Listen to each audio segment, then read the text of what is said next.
পরিকল্পিতভাবে করা হয়েছে। তো হয়ই না, হ্যাঁ, এটা পুরো একটা কাল্পনিক গল্প, it is fabricated, so it has nothing to do with.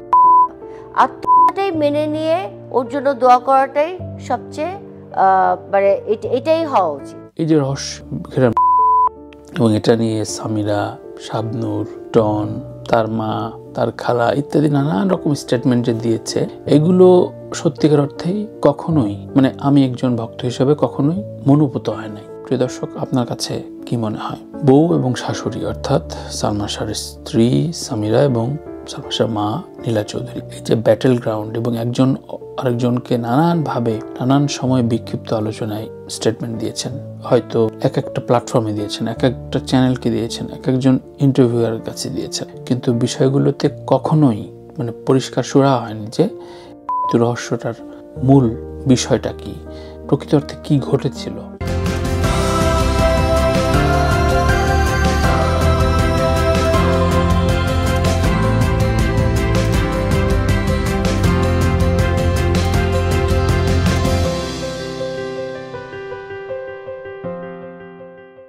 প্রিয় দর্শক, সাদাসিধে কথায় মূলত আমি আমার নিজস্ব মত প্রকাশ করার চেষ্টা করি এবং আপনাদের মতামত চাই সবসময়। আজ কথা বলবো আমাদের ভীষণ প্রিয় আইকনিক সুপারস্টার সালমান শাহ নিয়ে। সালমান শাহ আমাদের ফিল্মের এমন এক আইকন যাকে মানে অন্যরা অনেক কিছু মনে করতে পারে, কিন্তু এটা সত্য যে কাল্ট আইকন। এটা আমি বিশ্বাস করি আগামী 50 বছর পরেও সালমান শাহর স্টাইল, তার ছবি, তার অ্যাপিয়ারেন্স, তার স্মার্টনেস, এগুলো নিয়ে চর্চা হবে। যেমনটা বিভিন্ন দেশে iconic figure like Elvis Presley, actor, musician like Uttam Kumar কলকাতার। এখন উত্তম কুমারের সাথে সালমান শাহ মেলালে আবার অনেকে মাইন্টেন করতে পারে, কিন্তু সেই সকল সুশীলদের বলবো যে উত্তম কুমারের জায়গায় অভিনয় বিশাল কিছু দীর্ঘ সময় পেয়েছে। সালমান শাহ সেই জায়গা থেকে ক্ষণিক বিচ্ছুরণ বলে না, যে অল্প সময় বিচ্ছুরণ করেছে, ঠিক তেমনি সালমান শাহ এমন একজন ফিগার। তার রহস্য নিয়ে ইত্যাদি নানান রকম ঘটনা ঘটেছে। তবে আমি শুধু এটুকু বলবো যে দেখুন, এই যে এইসব বিষয়গুলো নিয়ে যখন আপনি কথা বলবেন, খুবই মানে সেন্সেবল পয়েন্টে কথা বলতে হয় এবং এইগুলো এতটাই রহস্য ঘেরা যে সালমান শাহর সাবেক স্ত্রী মানে সালমান শাহর স্ত্রী পরবর্তীতে বিয়ে করে সংসারী হয়েছেন।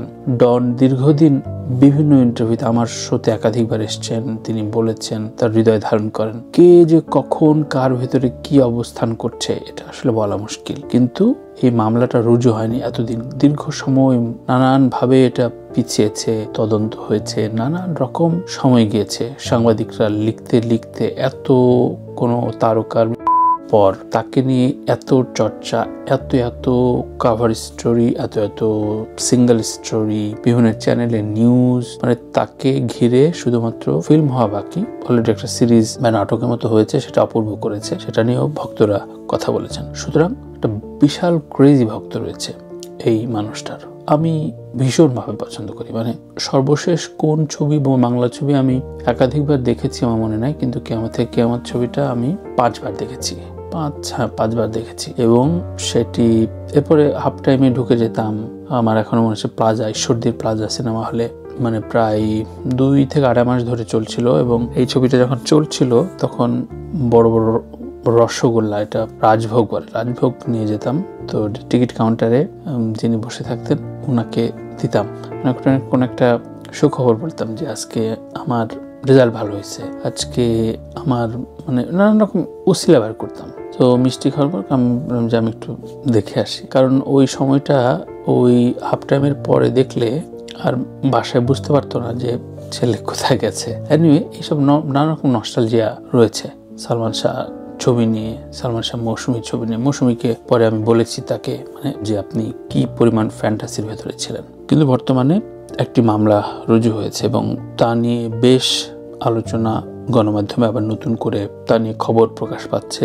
এই প্রসঙ্গ নিয়ে আপনার মতামতটা জানতে চাচ্ছি। আমি আমার মতামতটা দেই।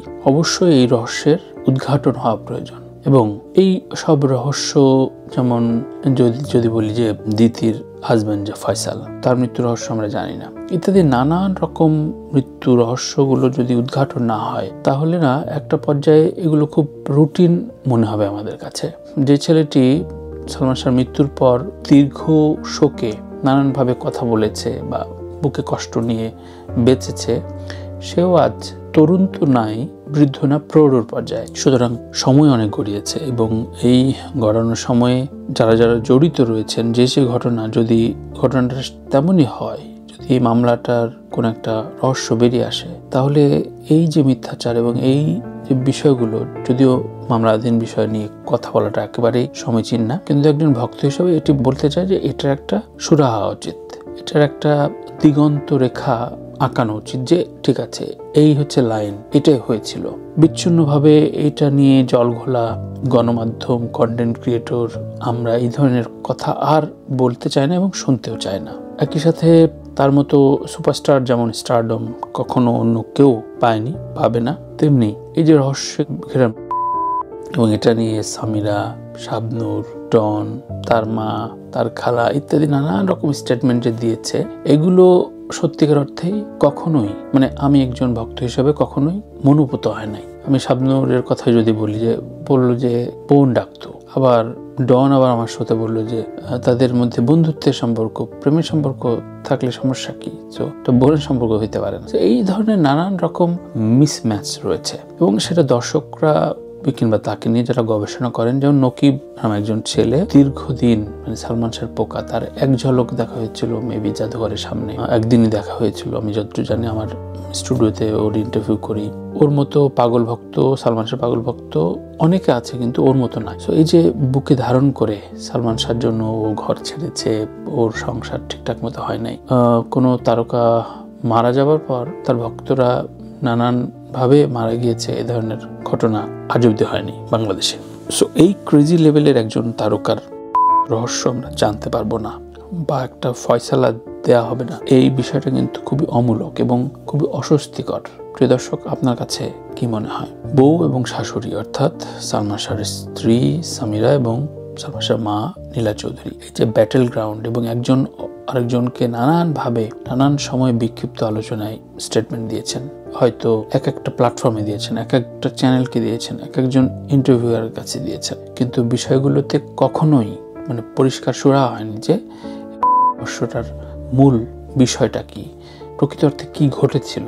সুতরাং এটা খুবই অস্বস্তিকর একটা পর্যায়ে দীর্ঘদিন চলেছে এবং এই অস্বস্তিটা কাটানো উচিত শুধু ভক্তকুল হিসাবে তাদের জবাব দেওয়ার জন্য না, বরঞ্চ শোবিজ ইন্ডাস্ট্রির সবচেয়ে ফোকাস পয়েন্টে থাকা তারকারা যখন নিজেদের নিয়ে তার পরিবার বা তার আত্মীয় স্বজন বা তার শুভানুধ্যায়ীরা জানতে পারেন না, তখন সেটা অসহায়ত্বে পরিণত হয়। এই অসহায়ত্ব থেকে আমাদের কাটিয়ে ওঠা খুব জরুরি। সো আজকের মূলত মূল আলোচনায় এটি যে সালমান শাহ আর ফিরে আসবে না। ঠিক একইভাবে এটাও বলা যায় যে সালমান শাহর মতো হতে চাওয়া অনেকে তারকা হয়ে গেছে, মানে সালমান শাহর গ্যাপ পূরণ করতে করতে রিয়াজ, শাকিল খান, ফেরদৌস তিনটা হিরো চলে আসছে। তার যে এত ক্রেজি, বিশেষ মানে সমস্ত ছবি প্রায় তার কাছে চলে আসছিল, তার যে ক্রেজি, তার মতো লুকে লাইক খুঁজতে খুঁজতে রিয়াজ, ফেরদৌস, শাকিল খান এসছে কিন্তু। সুতরাং এই লেভেলের তারকাদের নিয়ে আমরা